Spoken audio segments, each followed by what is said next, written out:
बर'नि बिग्रायारिखौ फासि होनो ओंखारदों सरकारा बे जाबाय दुखुनि खौरां आं नोंथांमोननो बुंनो नागिरनाया दा रायजोफोर जों जानजि हाफ्रानांगोन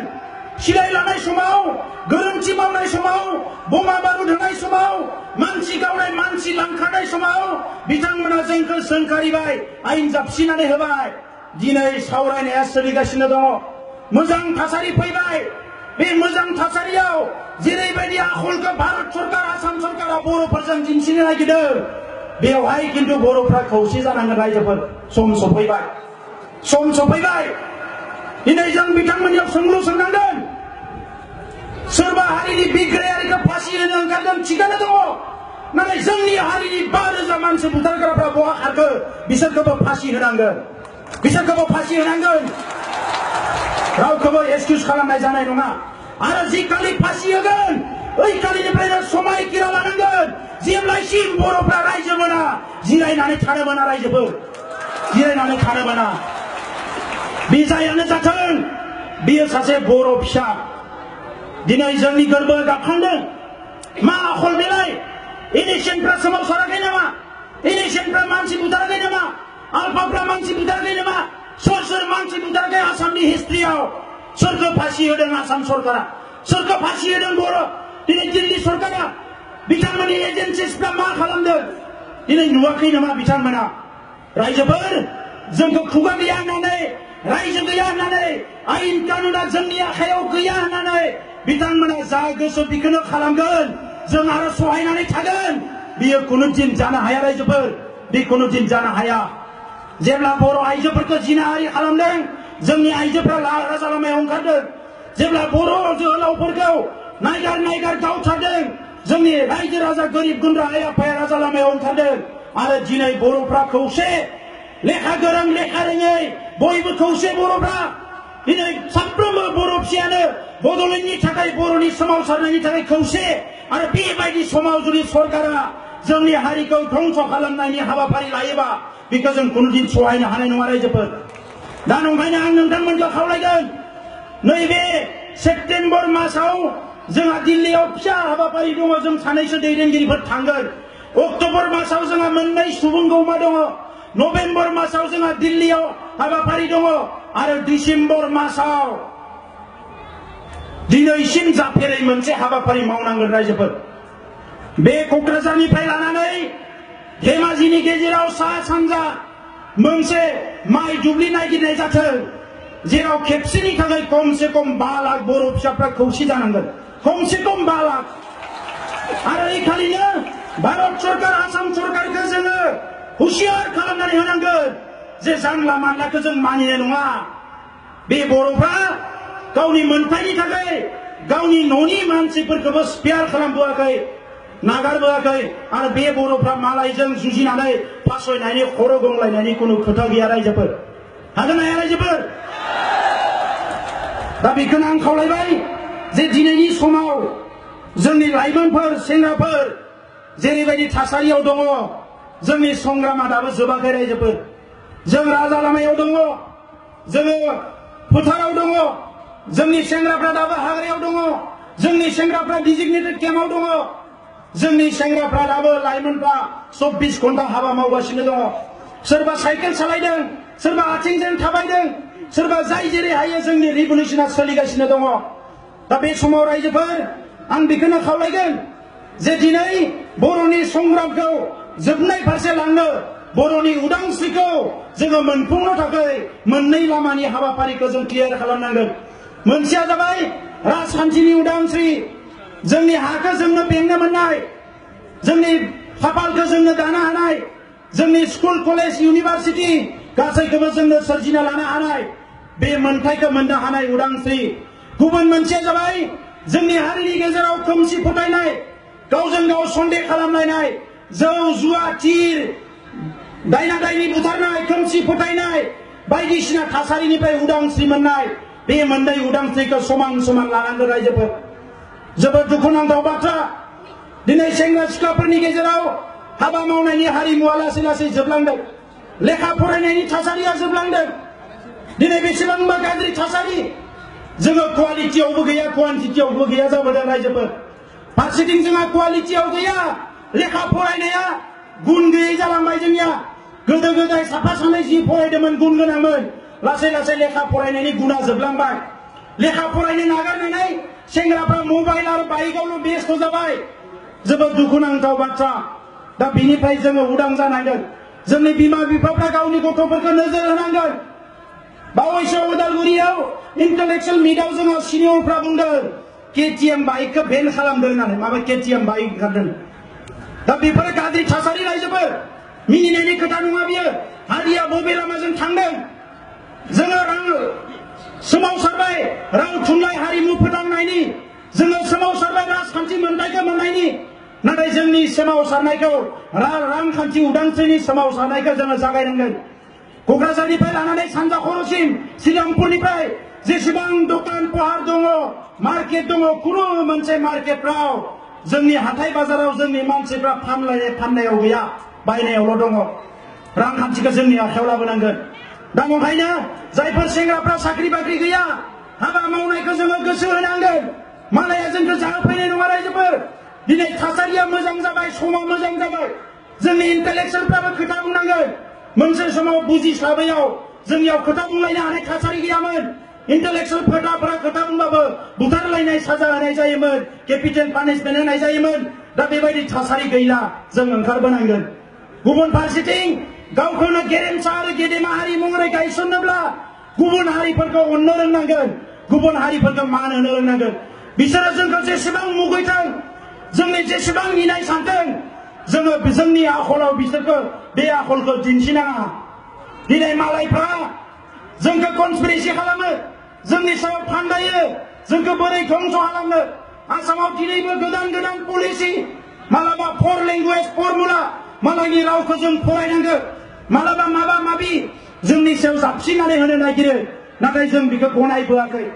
दिनै एलपि स्कुलनिफ्राय लानानै इउनिभार्सिटिनि बर' मिडियामाव प्रब्लेम जेंनायानो जेंना मास्टार गैया मा गैया बर' मिडियामा थैहां थैहां अबस्था बे मानि थाखाय जाखो आसाम गभर्नमेन्टआ बेखौनो खालामदों राव थुनलाइ हारिमु सिबिनो जायगा गैया ओरैबायदि अबस्था नंखायनो जेराव दङ जोङो बेवहाय जोंनि राव थुनलाइ हारिमुखौ मोजाङै सिबिनांगोन रायजोफोर हारिनि फारसे सांग्रां जानांगोन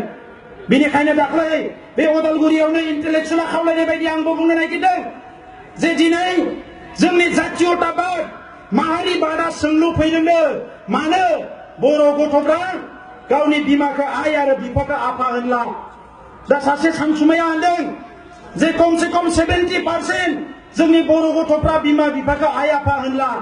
ओंखायनो आं खावलायदों फैगौ 2 अक्ट'बर महात्मा गान्धीनि जोनोम सान आरो महात्मा गान्धीया ब्रिटिशनि जिखौ गाना होननानै खुना गारनानै भारतनिफ्राय माने ब्रिटिशनिफ्राय भारतखौ उदांस्रि लादोंमोन आरो जोंबो बर'आ उदांस्रि मोननो थाखाय गावनि हारिखौ मुलुगाव गायसननानै दोननो थाखाय बे महात्मा गान्धीनि जोनोम साननिफ्राय मालायनि राव मालायनि सोदोब बिखौ गावनि बिमा बिफाखौ लिंनायाव बाहायनो मोना बर' रोंदारों साफ्रोमबो मुलुगाव थांना थानाय बर' फिसाफ्रा गावनि बिमाखौ आइ आरो बिफाखौ आफा होननांगौ लाजिनायनि खोथा गैया जातीयताबादा बेनिफ्राय जागायनांगौ रायजोफोर जोंनि गाननाय जोमनायखौ फोथांनानै लाखिनांगोन बे गासैबो खोथाफोरखौ साननानै आङो नोंथांमोननो बेखौ खावलायदों जे टटेल रिभलुसननि खोथा जोङो माखासे बिथिङाव कमप्रमाइज खालामनो मोना दा आं बारा गोलाव बुंला रायजोफोर जोंहा माखासे दैदेनगिरि दङ बयबो गुसुं गुसुं बिबुंथि लाखिगोन दिनै जोङो फिन नैबे सुबुं गौमानिफ्राय जोंनि जार्निखौ जोङो सुरु खालामफिनबाय आरो बिनि उनाव कन्टिनिउ मुभमेन्ट जागोन कन्टिनिउ गुबुन गुबुन हाबाफारि जागोन दा बेवहाय माइ हानायजों लोगोसे न'खरनि खामानि मावनायजों लोगोसे जाहाथे सोमावसारनायखौ गोख्रोङै लांबाय थायो दिनै आसामाव इन्डियायाव आं दानिनो बुंदों सरकाराबो आसरित जिनिस जाय होख्रावो जाय बुंनो रोंगो जाय माने आगोलाव थाङो बेखौसो नायसनो जाय उनाव थायो बेखौ मालाबाबो नायसनजाया दा बेनिखायनो जों ओरैबायदि थासारि खालामनानै दोननांगोन इन्डियायाव गाबोन गोदान रायजो सोरजियोबानो 1 नाम्बाराव जाहाथे बड'लेण्डनि नामा फैग्रोयो दा नंखायनो आं सेंग्राफोरखौ खावलायदों दिनै टुइटार फेसबुक जि जायो कन्टिनिउ बड'लेण्ड आन्दोलना सानसे जाबा मा जानो मास मोनसे गाहाम बेखौ टुइट खालामबाय थानांगौ हरबाय थानांगौ मिडियायाव जोंहा बियो ओंखारबाय थानांगोन दा अब्लासो बे बड'लेण्ड आन्दोलन दिनै गुबुन जायगानिफ्राय फन खालामो मानसिफ्रा नै नोंथांमोना ओरैबायदि प्रग्राम खालामदों इ मुभमेन्ट खालामदों राजा लामा जथेदों बिराद सोलिगासिनो दङ जोंनिफ्रायनो गुबुनफ्रा सोलोंगासिनो दङ होनदों आरो आसामनि बे हारसाफोरखौ जुदि एसे गोसोखौ गलि होनांगौबा गोसोखौ थेर बेथेर खालामनांगौबा जोंनि सोमावसारनाया गोख्रोंनिफ्राय गोख्रों जानांगोन बिथांमोननि अबस्थायाबो मोजां नङा रायजोफोर दिनै एनआरसिखौ लानानै सिटिजेनशिप बिलखौ लानानै बिथांमोननि अबस्थायाबो गाज्रि बिथांमोना सानदोंमोन मैदेराथ' कुनुदिन सरकार दानो हाला ओंखायनो बिबारावनो गाखोनानै जाथिखौ दानोसै थाङै थुङै बिबारखौ दिनै सरकार दाहोना लाबाय बिथांमोनाबो बुंबाय जाति माति भेति हा बिथाखौ सोरजिगोन हारिखौ लाखिगोन बेबायदि बुंनानै सरकाराव फैबाय गोदै बुंनानै नै सरकाराव जिरायना लानानै एनआरसिनि खामानिया गन्डगोल जाबाय सिटिजेनशिप बिल पास खालामबाय दायो कुनु मोनसे खामानिया गद गैला दिनै अबस्थाया बिथांमोनाबो जोबोद गाज्रि आरो बिनिखायनो बुंदों hit the iron when it is hot सोरा जेला गुदुं जायो अब्ला देनांगौ अब्लासो सिखा रुवाया जोङो सोरजिनो हायो ओंखायनो दायो आसामा गुदुं जादों बे गुदुं जानायाव सिरि थानो मोना रायजोफोर जोंहाबो गावनि जायगायाव गावनि आवाजखौ होबाय थानांगोन खालि जोंहा नन भायलेन्ट रावखौबो जोङो गोरोन्थिखौ खालामनाङा सोरबा अन्थाइ खुबैदों सोरबा माबा मोनसे आखल दिन्थिदों बेफोरखौ लानानै जोंहा खर' सानो नाङा जोङो जाहाथे बेवहाय एकदम डिसिप्लिनजों थाङो डिसिप्लिनजोंसो जोङो दावहाखौ देरहागोन रायजोफोर आंहा 100% बिश्वास दङ जे बड'लेण्डनि जि सोमावसारनाय बियो जिर' थांनाय नङा दिनै नङा गाबोन बड'लेण्डआथ' जाखानांगोनानो बेजों लोगोसे बर' आइ आफाफोरनि हास्थायनाय गांनाय उखैनाया सानसे नङा सानसे जेरैखि जाया जाफुंगोन आरो बियो जोंनि खामानि मावनायनि सायाव सोनारगोन এই সময়ত মই এইটোকে ক'ব বিচাৰিছো আজি অসমত জাতি মাটি ভেটি গড়া এটা চৰকাৰ আছে তেখেতসকলে কৈছিলে খৰাইঘাটৰ শেষ ৰণ আৰু সেই খৰাইঘাটৰ শেষ ৰণত অসমীয়া জাতি বচাও হ'ব আজি কি কৰিছে অসমৰ ৰাইজে দেখিবলৈ পাইছে অসমীয়া জাতি বাঁচাইছে অসমীয়া ভেটি বাঁচাইছে না অসমীয়াৰ মাটি বাঁচাইছে অসমৰ ৰাইজে খুব ভালদৰে জানে আমিতো খুব ভালদৰে নাজানো কিয়নো সেইটো জানাৰ সুযোগ আমাক দিয়া নাই চৰকাৰো দিয়া নাই আৰু বেচৰকাৰী জাতীয় বিগম নেতা সংগঠন বিলাকো আমাক এই সুযোগটো দিয়া নাই গতিকে আমাৰ খুব ইচ্ছা থাকিল অসমত এই চৰকাৰখনে যি কৰে অসমৰ ভালৰ কাৰণে কৰক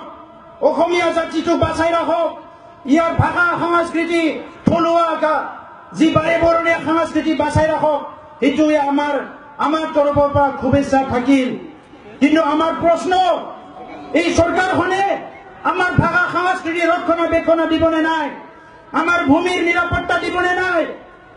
বড়োসকলে আজিলৈকে এই সংগ্ৰামত নিজৰ ভূমিত নিজৰ মাটিত নিজৰ দেশত নিজৰ ৰাজ্যত নিজৰ পিতৃপুৰুষৰ যিটো সম্পত্তি ইয়াৰ অধিকাৰৰ সংগ্ৰাম কৰাত ৫,০০০ শ্বহীদ হ'ব লগা হ'ল